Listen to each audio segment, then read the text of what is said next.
For those of you just joining, welcome. We're going to wait one more minute for a few more folks to join, and then we'll get started.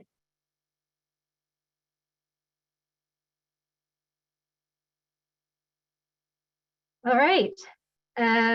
Well, welcome San Francisco and Bay Area residents and folks from all over we have with us today. My name is Becca Rabin, and I work for the City of San Francisco Environment Department. We will talk about a few things specific to San Francisco and the Bay Area today, but most of the webinar will be about the experience of electric induction cooking, which applies everywhere. So hang in there. Today, you'll hear from my colleague, Eden Bruckman, for a few minutes about the health and safety risks of natural gas and how electric cooking is part of SF's climate action plan. And then we'll hand things right over to our chefs, Rochelle Boucher and Michelin-Star recipient Claude Latoic, who will do a cooking demo. We're so happy that they have made the time to share with us today. Just some quick Zoom housekeeping. If you have questions, please enter them in the Q&A. We will get to them throughout the webinar and at the end as well. Also, we will mention a few programs and resources with links throughout, and we'll be emailing all of those links to everyone who registered along with the webinar recording. Now I will hand things over to Eden. Thank you, Becca, and welcome everyone. So why are we here today to talk about cooking with electricity instead of natural gas? Many of us here in San Francisco rely on natural gas for cooking, but there are hidden dangers associated with this choice. Natural gas impacts our health. Natural gas cooking appliances emit toxic gases into our homes that include carbon monoxide, nitrogen oxides, formaldehyde, fine particulate matter, and of course, carbon dioxide too. These pollutants can cause asthma and other respiratory problems, as well as contribute to learning deficits, cardiovascular effects, and increased susceptibility to allergens. These medical issues disproportionately endanger vulnerable populations, such as children and seniors. Natural gas also impacts our safety. It is a hazardous and combustible material. Here is an image of one incident that saw a building at the corner of Parker Avenue and Geary Boulevard destroyed after a gas leak explosion. And that wasn't even during an earthquake. 20 to 50% of total post-earthquake fires are anticipated to be attributable to natural gas ignition. Natural gas impacts our environment and our climate. It is mostly made up of methane, a super pollutant that will cause the planet to warm faster over a shorter period of time than carbon dioxide. According to the United Nations Environment Program, methane has accounted for about 30% of global warming since pre-industrial times, and is proliferating faster now than any other time since record-keeping began. We must commit to switching to clean, renewable energy sources to achieve the deep emission reductions that will avoid the worst impacts of a changing climate. Fortunately, San Francisco has set a citywide goal to become a net zero emissions city by 2040.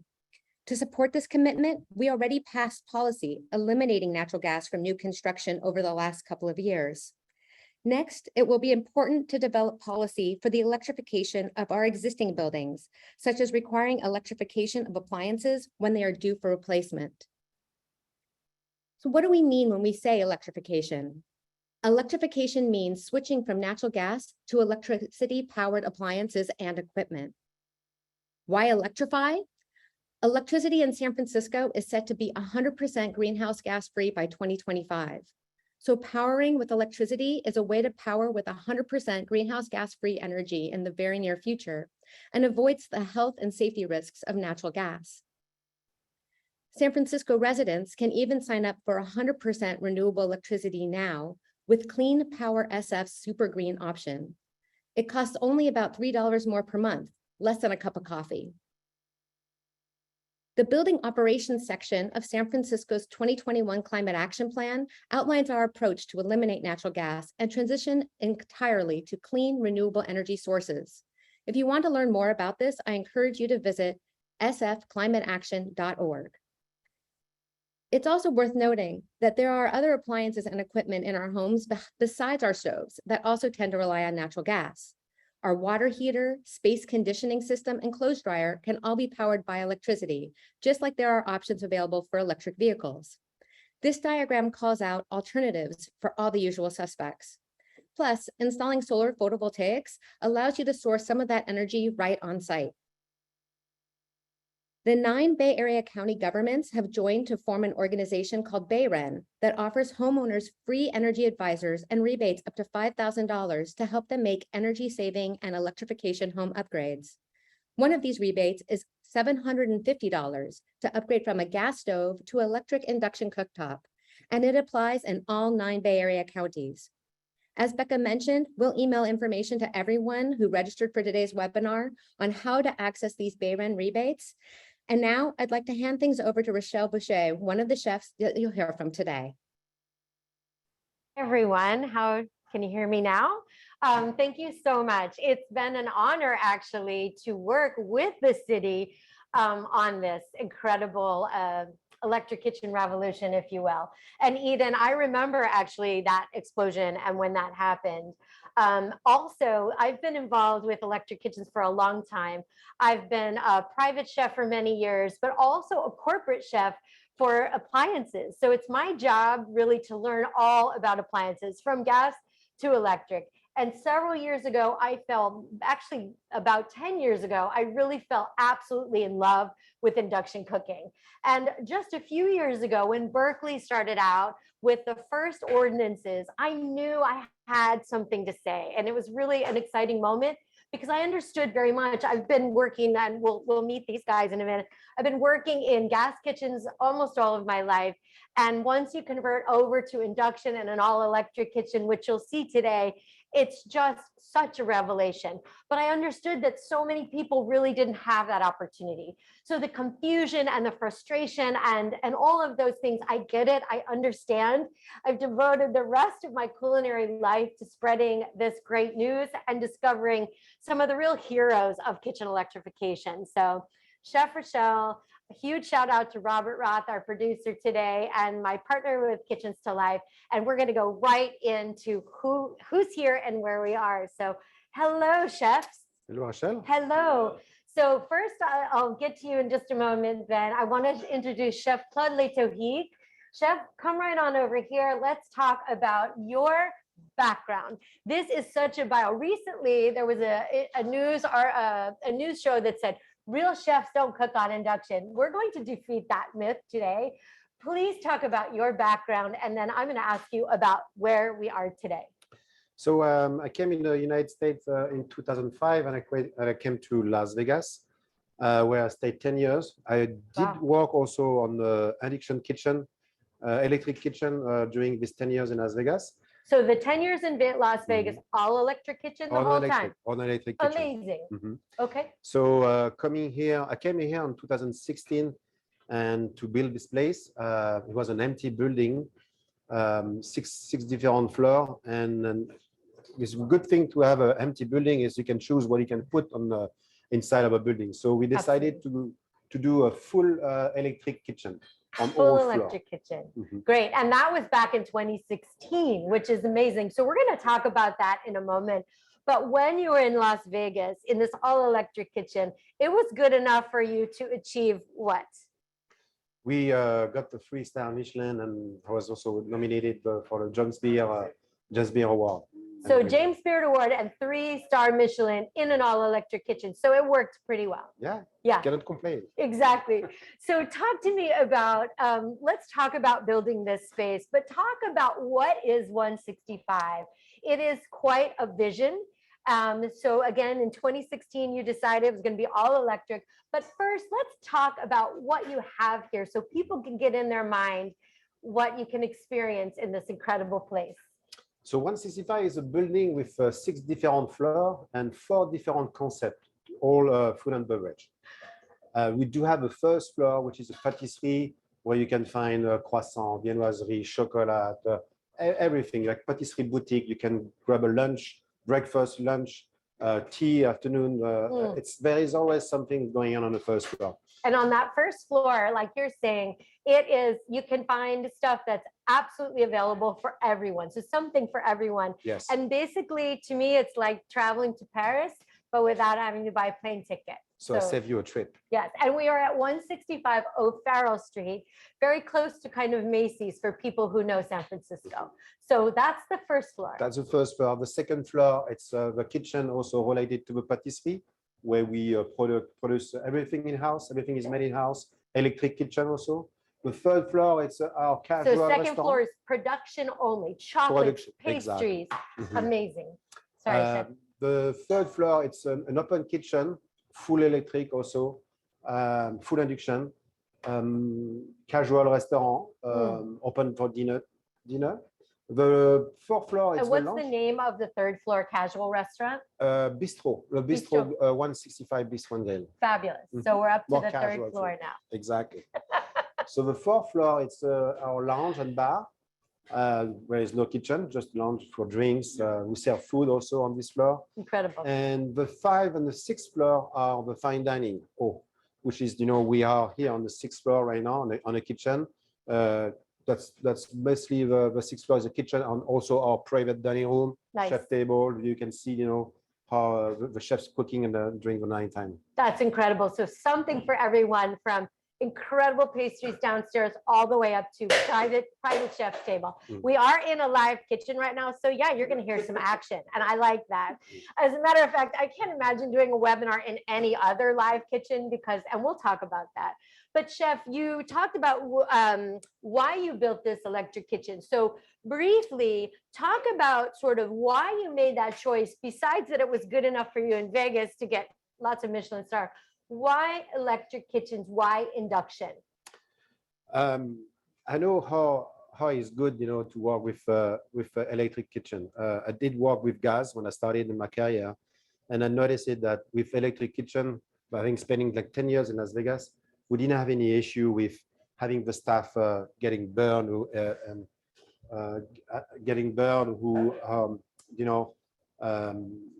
even cleaning the kitchen, it's much easier. It's more comfortable for the chefs to work. Yeah. There is a lot of benefit of using the induction. Got it. So safety, cleanliness, and we're going to talk a lot about cooking control. And that's really where I became an electric kitchen super fan and an induction fan. Now, Eden, you had showed that slide before, but what we're going to talk about today, we're going to talk about induction, the simple science of induction. This is an induction burner here, or otherwise known as a hob. And unlike the old electric, where it gets really hot, it's terrible to clean, impossible to control, this is controlled by a very safe magnetic wave. There's a copper coil underneath. It actually connects directly to the pan. So for those of you at home, you don't have to change out all of your cookware. That's a little bit of a myth. If a magnet sticks to the bottom, it is going to work. And so with much of the restaurant, like all the cookware here you have, we'll talk a little bit about cookware, but that is the simple science of induction cooking. So there's gas, professional gas, old electric is way over here. Induction is way on the other side in terms of power and control. It's pretty exciting, but I get the confusion.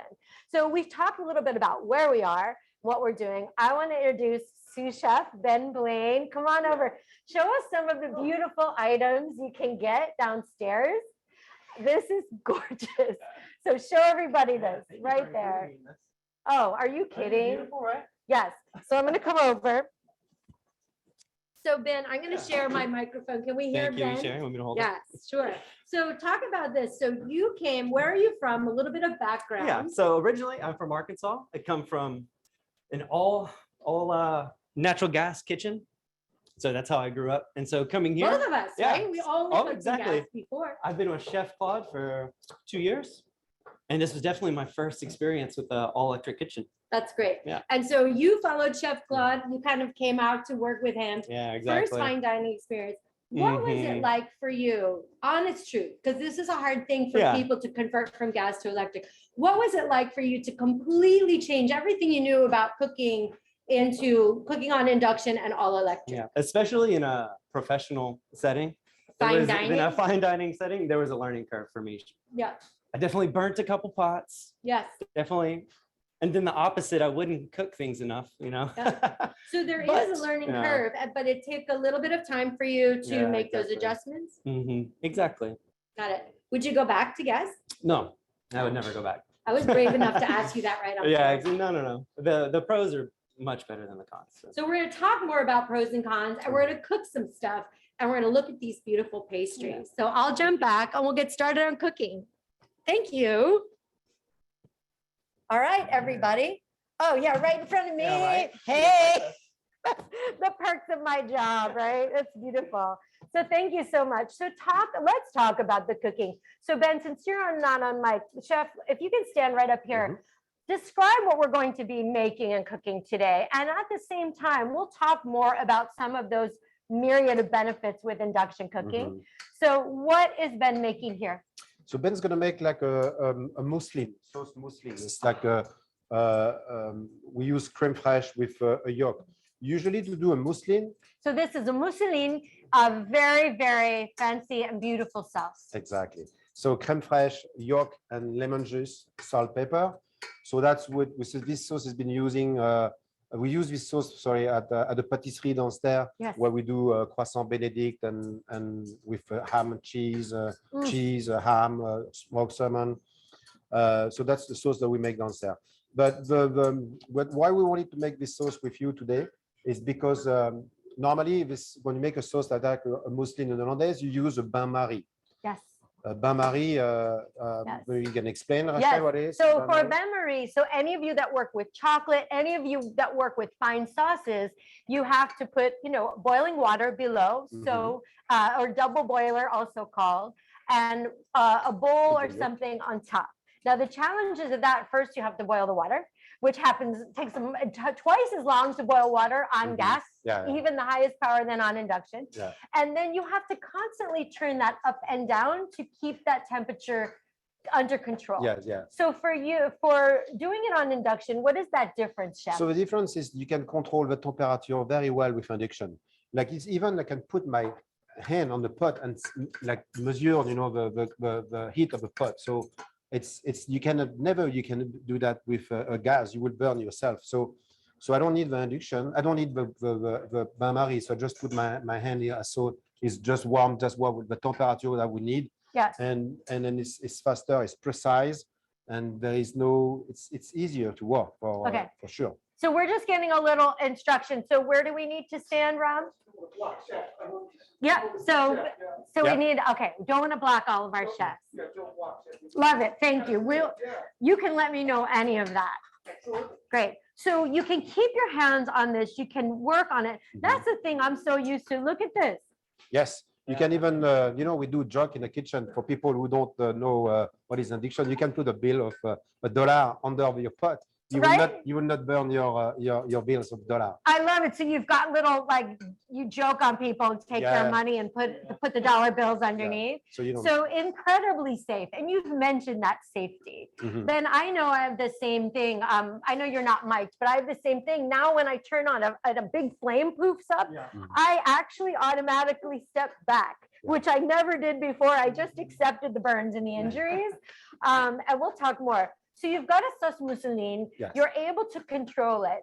And so for you, for people getting used to, chef, as you're training your chefs to get used to that temperature control, how do you sort of guide them through learning this very precise cooking control? Yeah, like Ben was saying earlier, they're probably going to make a couple of mistakes before when they started, but they quickly learn how to use the induction. I'm very impressed right now how they can manipulate the thermostat during the service.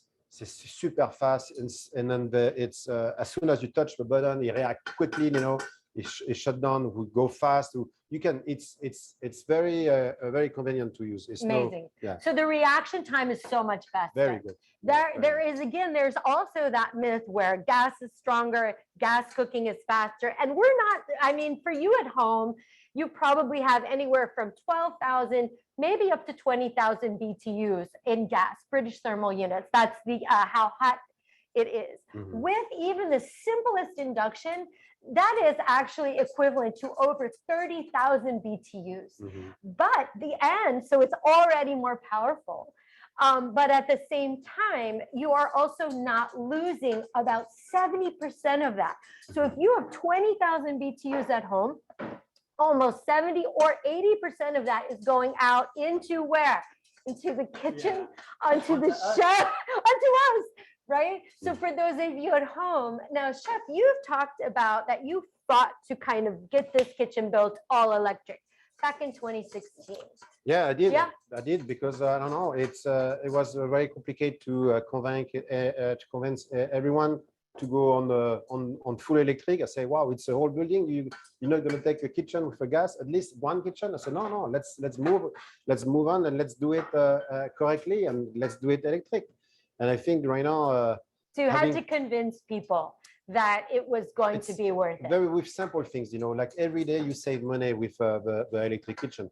I'll take an example. Every day you save money with an electric kitchen. So going in, you told me before it was a little more expensive to build it that way. A little bit more than gas probably.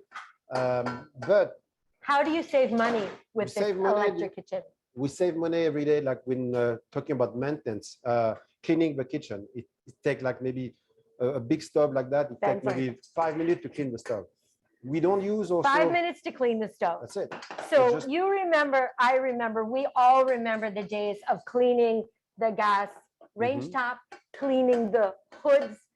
It takes a long time. Just take a wet paper with soap, just to clean your induction, and it's done. It's finished. There's nothing to do. Incredible. If you walking with a gas, you have to put like often you can see in the kitchen they put like aluminum paper under the burner. Oh, like the aluminum foil that you line beneath it. Exactly. So think about how many foil that you use on a year. At the end of the year, it's a lot of money that you spend, and the time consumed also to clean and protect your gas burner. So we don't have this thing here. That's incredible. Maintenance since 2019, we didn't get any repair. With a gas, you have to adjust your gas constantly, because the air. It's not the same. It's not the same. This is very low maintenance. Now, Chef, that's a question that people get. I get a lot about commercial equipment, and Chef Chris Garlaza is out there in our audience. He's one of the top experts on electric kitchens on the commercial side. So I learn a lot of this from him as well. Hi, Chef. But there is a lot of question about maintenance. So not only from the commercial side, which you've addressed, but also at home. So this is a glass surface, but it is incredibly strong. And you're saying no maintenance on these since 2019, which is when you opened. Yeah. But also, like you're saying, gas has a lot of maintenance and adjustments from the flow of gas, the igniters, same at home. Now, so interestingly, I work also with people at Google. Hi, Google. Google has some incredible teaching kitchens. And in their teaching kitchens in Mountain View and Sunnyvale, in one of their kitchens, they have 18 residential induction cooktops. They have had one minor repair in 8 years, and that's using it all the time to teach big classes. So maintenance is something you found is successful. For sure. It's way more better than the gas in terms of maintenance and many things. Now, what do you have here? Talk about this, Chef. So that's the poached eggs that we use a thermoplunger. We cook the eggs at low temperature, and we crack the eggs at the last minute on the boiling water, just to get the eggs a little bit more firm. Got it. So first you temper the eggs in a water bath. Correct. Then you're cracking them into that pot of boiling water, which are not lower than boiling, excuse me, which you can maintain perfectly on production. Yes. And then your beautiful sauce hollandaise. Yeah. So that's you can add some protein, some ham, some smoked salmon, some cheese, whatever you want, and then you put that on the top of your croissant. Like a sandwich. It's gorgeous. And that is such a beautiful, look at that nappe. I love it.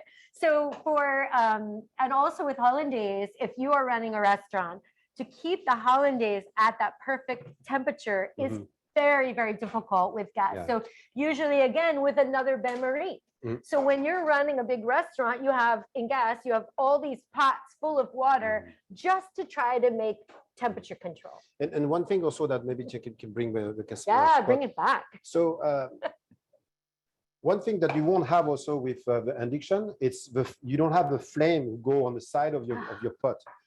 How many times with a gas you see the corner of your pot get burned by the sauce when you warm, whenever you warm a soup, you warm a sauce like that. On an induction, the And heat on the outside often Exactly. too, yeah. outside get burned because if the flame go on the top of the side, sorry, of your pot and burn your pot. On an induction, no, you won't never see that because the heat just get just the bottom of your pot get it. That's it. It's incredible. Mhm. And when you have that flame or just the heat coming off of your pot, whether it's residential or commercial, Mhm. you are actually going to not only have all of that heat coming into your kitchen, Mhm. but it actually creates what Eden was talking about, which is more microparticulate. As you have grease and food spattering over the sides, here it lands on this cold surface. Mhm. If you are having 80% of that heat going up, it Mhm. is turning that grease, which would land gently on the cooktop, Course. into dangerous microparticulate Mm. and getting up into the hoods as well. Mm. So you're cleaning your hoods a lot more. Mm. I do want to make sure that, so what else are you making? What is next? And I want to talk about temperature because it's so comfortable in here. But what's So- our next item? So Ben Rochelle, will cook a piece of.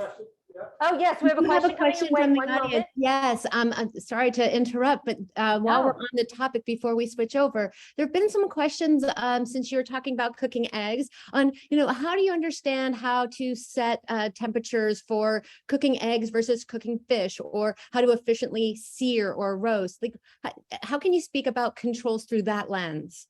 Yeah. So the question is, how do you really start to understand those different temperatures you're searing? And that's sort of in that sort of converting. So first you're on induction and you're feeling lost and confused and it's going so fast and it's so powerful. How do you sort of start to translate those temperatures into with induction? Is that right? So Rana is a good example. We're going to go on searing a piece of fish. So it's like a gas, it's you turn you have your control from 1 to 9, and I'm sure when you did So this is 1 to 9 on this one. Yeah, 1 to 9. So if you start cooking eggs with like gentle boiling water, you don't need to go to 9.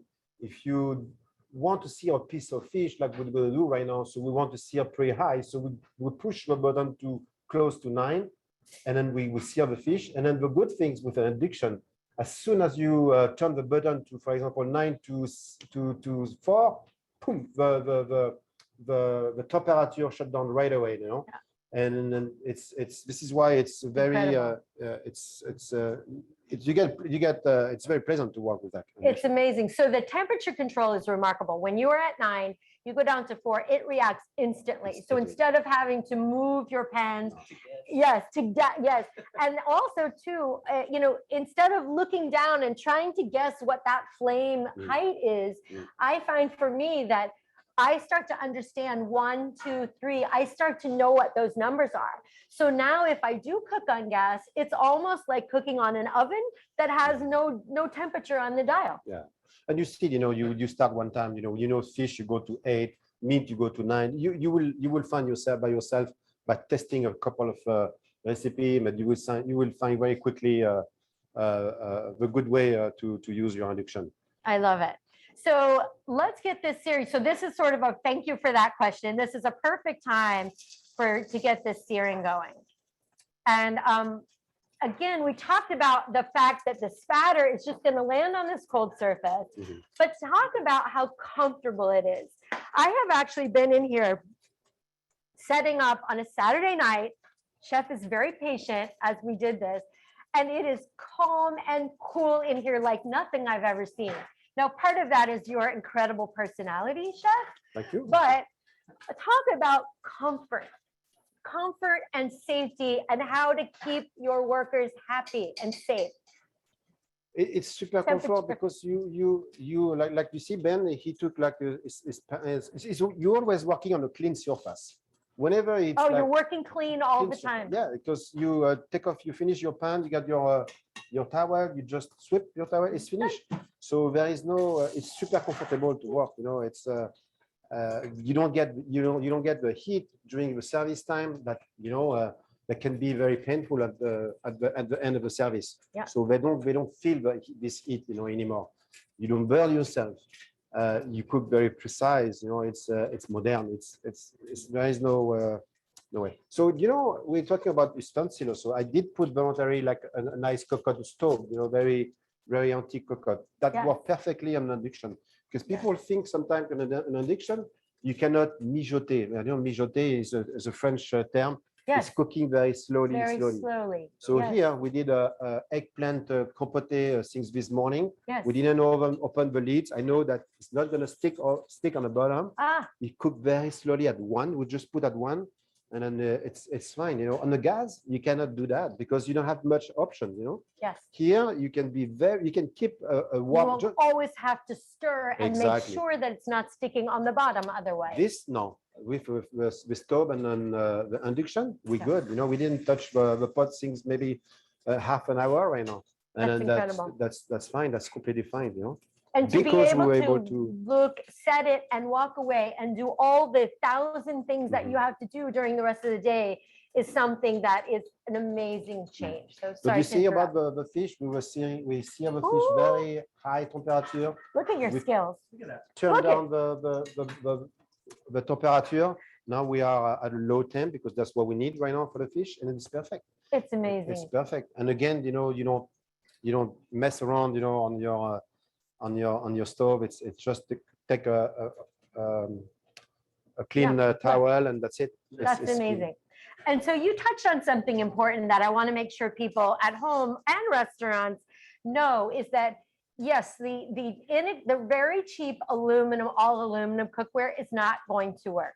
Solid copper is not going to work, but almost every other kind of cookware. So you've got this beautiful coquette. Yeah. As you said, it is a stove, which is a beautiful, so it's similar to a Le Creuset. Because There's even some lower price, really nice cast iron, enameled cast iron. Those of you at home, your cast iron pans are fantastic. They're wonderful. So it can be really, there's so much more cookware that you can use. Mhm. And that's a little bit more of a myth than a truth in terms of saying you have to change out all of your cookware. no. So Chef, we've talked about a lot of the benefits of this. Oh, that's beautiful. Mhm. Yes, we have a question coming in. What is it? yeah, since you brought up cast iron, there are a number of questions about the pros and cons of using cast iron. And will cast iron cookware scratch the cooktop? And so if you can talk a little bit about pros and cons of cast iron and how it's and its performance, as well as other equipment like woks, that would be fantastic. Absolutely. So chef, the question about is the pros and cons of cooking in cast iron. And then are you finding that it's scratching or kind of destroying the cooktop? And then I can speak to it also from commercial side, and then I can answer from residential. So cast iron, do you like to cook on it? Cast iron, did you say the copper? Yeah, This- yes, the dark, yeah. Yes, of course, it's nice because it's pretty thick material. So the Yep. heat go very slowly, and then so you can do a low temperature cooking. So it's very interesting when you want to mijoter. You said that this term that we use in French cuisine, cooking slowly, like a meat or fish or vegetable that we did. Like we did a compote of eggplant and tomatoes this morning with a little bit garlic and spice Oh, it's beautiful. that we serve with eggs. So it's using this kind of a pot. It's good because you can control very well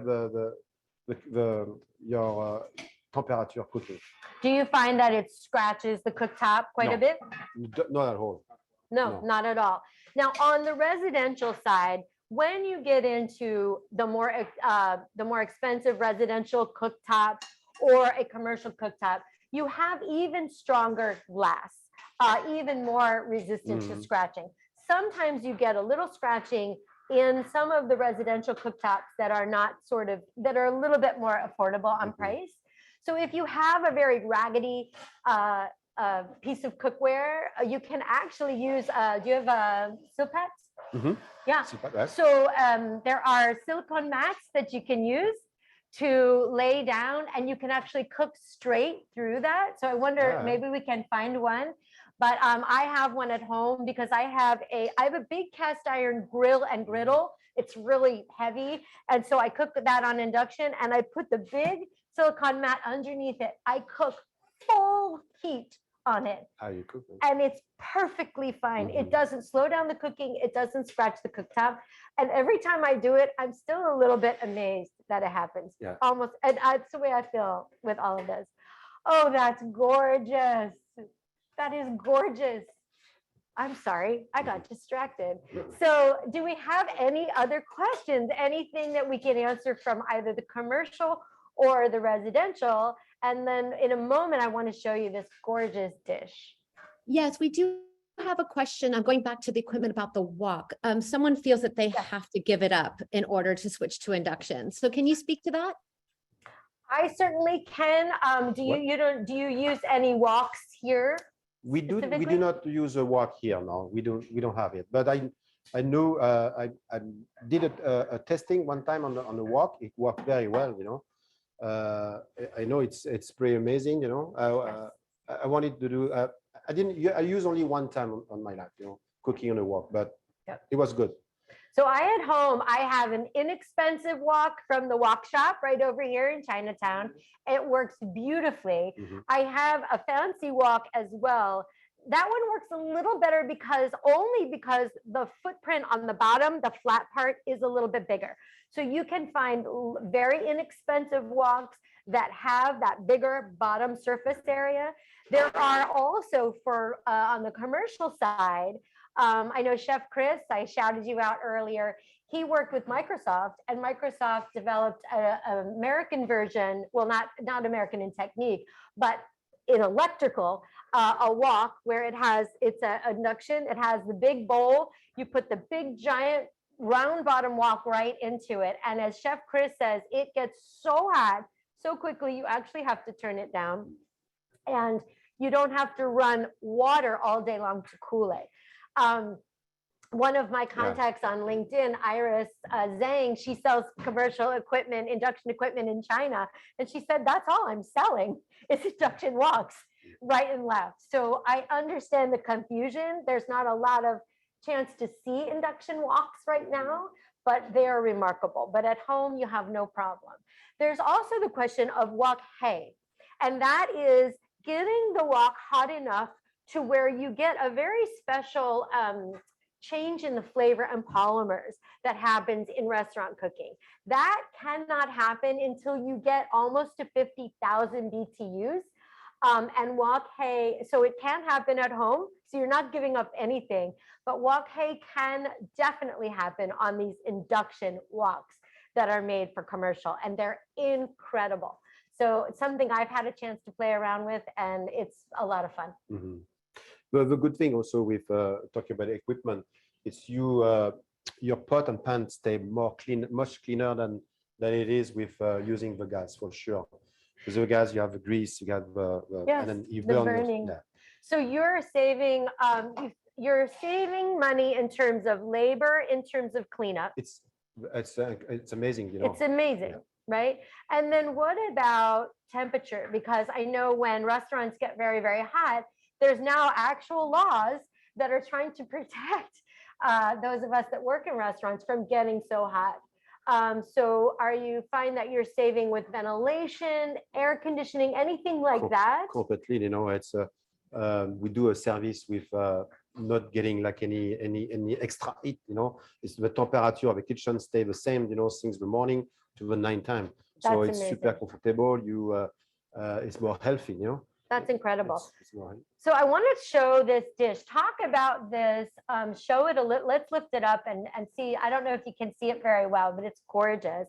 And then I did want to see if Marco was around. I see if he's available. Can you see that? No. So describe what tell me the name of this whole dish as all together. So this is a eggplant zalouk. Can you hear me? Eggplant zalouk. Eggplant zalouk with seared black cod Nice. and kaffir lime foam. Oh, Alright. please. Eggplant zalouk with seared So, Black cod. black cod and kaffir Kaffir foam. so we That's wanted to do gorgeous. this dish. So it's basically two different type of cooking, a low temp and then with the zalouk, and the high temp with the fish. You know, so showing that we can. It's super manageable. You know, depending of what you want to do. That's beautiful. Mhm. So for you, I wanted to see if we can find Marco, because I know Ben, for you, it was somewhat easy to make that change. You were Yeah. following chef, you came all the way from home to work here. So that transition to go from gas to induction was, you're pretty ready for it. But you've had colleagues that were almost sort of against it, weren't quite ready. So we can see if we can find him, because he's a perfect example of like, I don't know. Yeah. Pretty dubious. So let's talk about chocolate. And you make everything here from the chocolate work all the way through to, high sear. So talk about how you are able to produce gorgeous pastries, because there's a lot of temperature control as well as chocolate in an all electric kitchen. What difference does that make for those of you that work with chocolate at home? With chocolate, we have a temperers machine. So it's electric, of course, but it's a tempering machine. A tempering machine? Yeah. There's a special room that's all about chocolate. Mhm. Come on in, Marco. We'll grab you in here. He's running away. So you have a special, and how is it to keep, one of the hard things with pastry, we're talking about chocolate, but I want to get you in here. One second, you'll be next. So when, in terms of pastry, temperature control in the room is incredibly important. So you've got the tempering and the controlling of Yeah, chocolate, not having to do it on bain marie, No. but also the temperature in the room. I saw you had a team of people just making the laminated dough. Mhm. Can you describe that a little bit? Yes, we do have a rooms for specific for each production that we do in a building. So a room for chocolate, room for production pastry, a room for all the viennoiserie, and of course our kitchen. So everything is under controlled temperature. Of course, if you do laminated croissant with fresh butter, you need to get the room super cold. And then we do pastry. The room is a little bit different temperature. So each room has a different temperature, which is very comfortable to work. And I don't know if any of you have ever worked laminating, but it is taking this dough, layering cold butter in, and that's what you get with these remarkable, that's how you get a croissant that looks Croissant, like yeah. that. All It's the amazing. viennoiserie. Okay, so And Marco? Marco, we are ready for you, sir. We're gonna get your, So we haven't rehearsed this with him, so we'll see how it goes. we do have an employee that was very difficult to convince to work with addiction. Hi. Hi, Marco. So here's your audience. So I'm going to give you the microphone. So it was harder for you to want to convert from gas to induction. Were you the tough guy here? Well, tough guy is right here next to me. Thank you. Spoken like a great sous chef. Yeah, I just follow direction behind his intelligent mind. Mhm. And talk about your background, Marco, how you kind of came to be here, and then we'll talk a little bit about converting from gas to induction. This is first top level. That's the You know, first fine dining for Yeah, both of you. yeah, it's an incredible kitchen. It's a gas is history. Gas So, is history. You heard it yeah. here first. Right now, this is old school. It took like 6 months before he said that. It was the most difficult guy. No, It took a No, little because while. if you go another kitchen, you never seen a kitchen No. like this before. Nowhere, not even hotels and other fine dining. This is completely, absolutely beautiful kitchen. Mhm. This is the And- max we can see. And Marco also take care of the team who maintain the kitchen, so he can say, how happy they are, the cleaning company, the cleaning crew, to maintain the kitchen clean, because it's a very simple process. We're not talking about. That's so important. Yeah, That's so important. The most important people in the restaurant industry are the ones that are taking care of the kitchens and Mhm, cleaning. mhm. So what is it for you? So you manage the teams that do this. What does it mean for them to clean this kitchen? What are the benefits for them? They're really the lifeblood of the restaurant industry. First, for me, for them, everybody is maintain always all the time that consistently be always cleaning and Always was clean. clean is very important in the kitchen. If you have here? yeah, if you don't have passion, love in the thing you're doing, so nothing is gonna come up right. I love it. Therefore, this is for me is a passion. Would it be passion and love in me? Nothing could be done. I love it. So So behind do this, you, this man. sorry, do you feel like you can cook with the same passion, the same skills, the same love, the same traditions in this kitchen that you could before? No, this is different. This one's Oh better. yeah, or- this is better. 100% better. It's I- not bad about it. He's gonna be famous. You guys. Yes. No, it's true. It's someone been working for 5-7 years in the old school Yes. kitchen. It's hot, you know, the grotesque, no AC, the floor is dirty, mass grease everywhere. Yep. And here, so this one doesn't get hit if you don't put the satellite. Mhm, Mhm. mhm. Well, Yeah. thank you for that. We did not rehearse that, and my heart is going pitter pat. Thank you so much. You're welcome. It was my pleasure. I really appreciate it. Thank you. So, and did you want to stay? Are there any questions for Marco? Any specific questions that you have? We are at the question and answer period, but this has really been incredible. I love it. This has been wonderful. Thank you. We have been getting quite a few questions about manufacturer preferences and costs to purchase induction. So keeping in mind the Bay Run rebate of $750, can you offer some additional insights on costs and any preferences that you have on where to find these things? Yes, so there's certainly the commercial restaurant costs. I know when you were first, so great question, thank you. I know when you were first doing this in 2016, there weren't as many options available in terms of size of your induction tops commercially, as well as the woks that are starting to enter the American market. What do you have preferences for how you build out a kitchen, or do you work with certain teams like Economy or Trimark or somebody like that to build out your equipment supply? And then I'll answer it from the residential side. So we have two types of induction here on the building. This is come from Europe, so this equipment it's come from Switzerland. That's the most powerful induction you can have. It's very impressive, you know, how fast you can boil a pot with water. It's And that's described by the wattage. yes, Yes. voltage is the highest one you can find. So we got 4 like that, and just behind us we have a different one. That's our local. It's American. It's a different brand that are less powerful. So it's you choose whatever you want, you know. But for us, it's important to get two caliber of induction because we are professional kitchen. So we work for the service time on those induction. Yep. And then during the daytime when we need low rush, we work on the low voltage. It's better for us. Got it. And for most restaurants, like you're working directly with sort of an architect that is specific or a designer that is specific for restaurant kitchens, as well as a restaurant service like Economy. So who sold you your equipment here? So we bought this one in France. This is The whole Bonnet. station? This stove that's come from France. Only on one block. This is why I'm saying, you know, this stuff came just before we built the building, you know, we built the stair. So because we couldn't break this piece on 2 pieces. Right. So you had to build, as you were building up, you Yeah, were building in this It kitchen. came like right? 1 year, 2 years before we opened the building. I love it. And Chef, you said you wanted to build a 20-year kitchen. Because this is a vertical building, Mhm. you have to build it right the first time. Yes, you have no second chance to build your kitchen. So you have to think 2 times, you know. I And love it. the beauty with that is if you execute, you build your kitchen correctly, you can turn this restaurant on any type of food. You know, it's not a problem at all. It's amazing.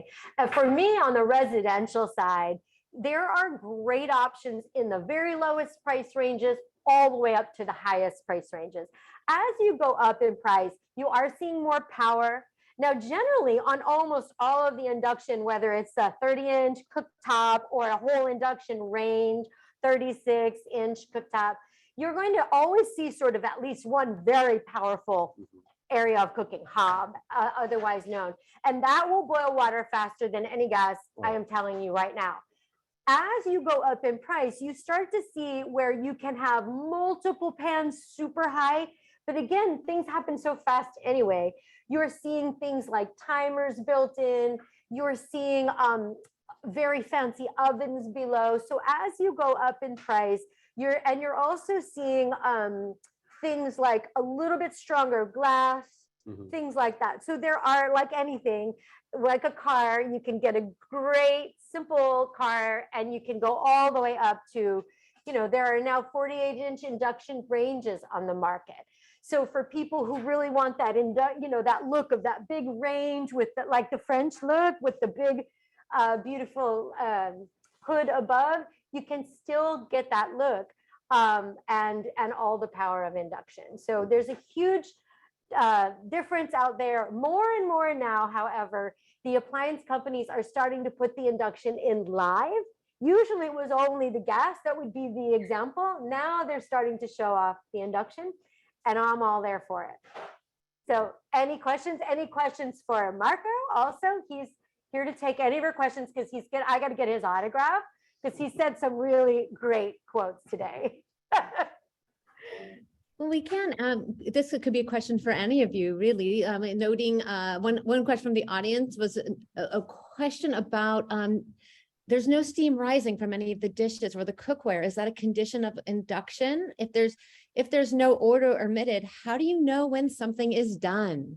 Ah, great. So if you're not seeing, no, there was steam. So the question, I'll give this to Marco. So when you're not having as much spatter and sort of grease or steam kind of coming off, how do you know when the food is done? How do you take that kind of violent action that you're used to seeing and sort of visually tell, or when do you know something is done as you learn to become more skilled with induction cooking?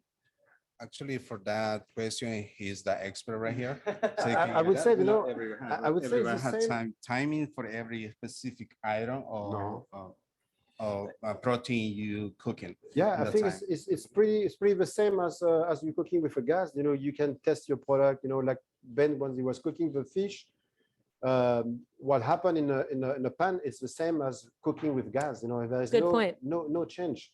So the only change that you will have to be you have to adjust yourself with your new equipment. How just to adjust the power, but after a week, you will be ready to go and manipulate your Temperature by numbers. temperature by number very, very easy. Now that was a question that someone had earlier. And Marco, for you, when you have these numbers 1 through 9, how did you get used to kind of knowing what those numbers translated to? Is you learn that by the years. By years in the experience, you try to control. Control the figure that out how is the pen or what's the number. Is depend the equipment you have available. And that's an important thing too, is the visual cues are the same. This is just a way to transfer heat to a pan. Now, one question that I always get, people say, but gas, the flavor, gas adds flavor. No. It had bad flavor. It's a bad flavor. Yeah, It's as Eden said, it's methane, it's formaldehyde, it's a bad flavor. Yeah. Now on grilling, it's different. There are some fabulous now, more and more types of residential electric grills. There are pellet grills out there that are amazing. That is getting better. Now, in terms of grilling or smoking, there are also great smokers that are electric, actually more controllable. But in that case, yes, that's where you're getting the flavor imparted. Or if you char a pepper directly in the flame, it's not really the best thing to do, actually. But in that way, you do get a little char, but the gas doesn't magically jump into the pan and add some level of flavor. When you're charring here, how do you go about charring foods? Yeah. hot pan. hot pan, hot heat, hot oil, good oil. Just feel that out how hot is the oil and pan and char. Char it No, right no, up. no flame. Flame is completely killed the charms of the flavor. Mhm. See, you heard it here. Listen to Marco. If you taste that, you're gonna be sick for days. I think. Yeah. Yeah.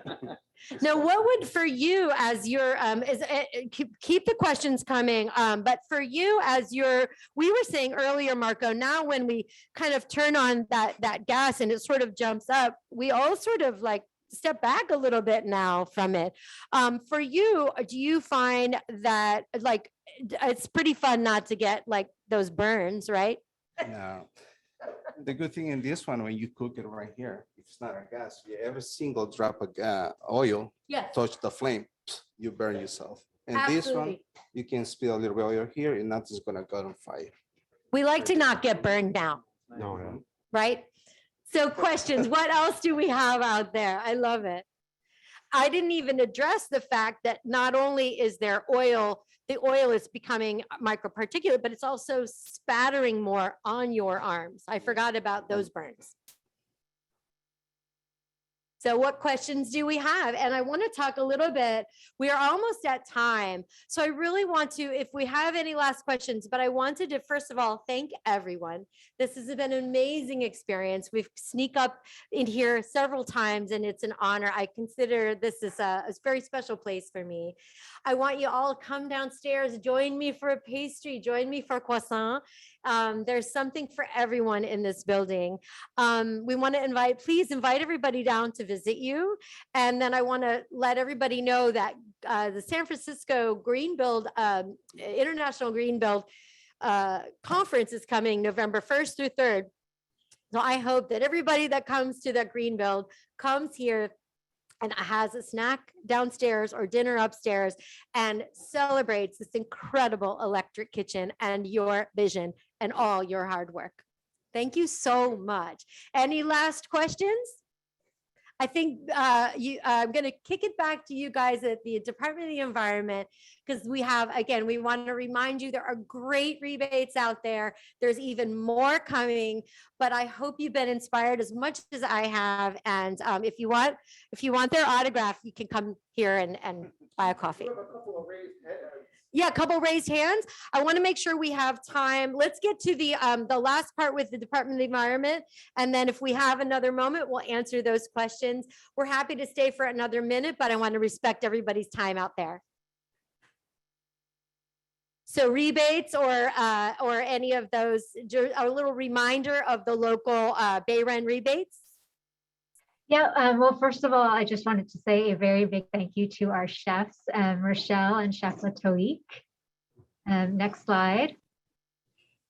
So for everyone who is curious about what you saw today and happens to live in PG&E utility territory, you can actually borrow an induction hob for free to try induction cooking out yourself. Nice. Next slide.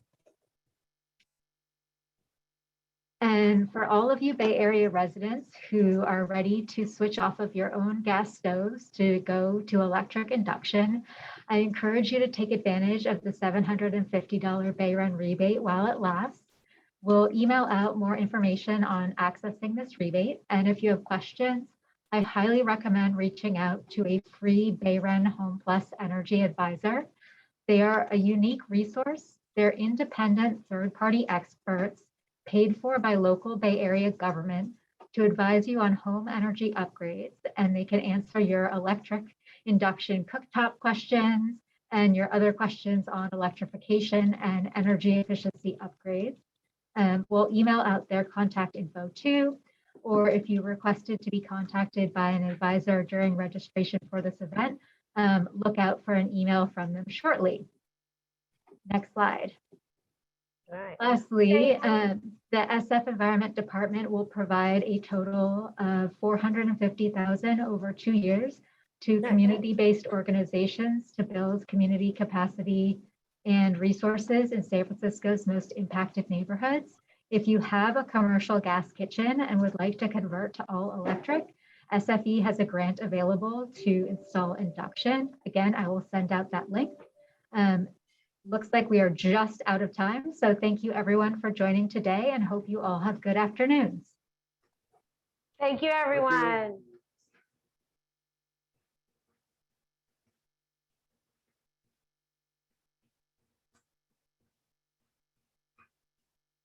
Are we on? We are.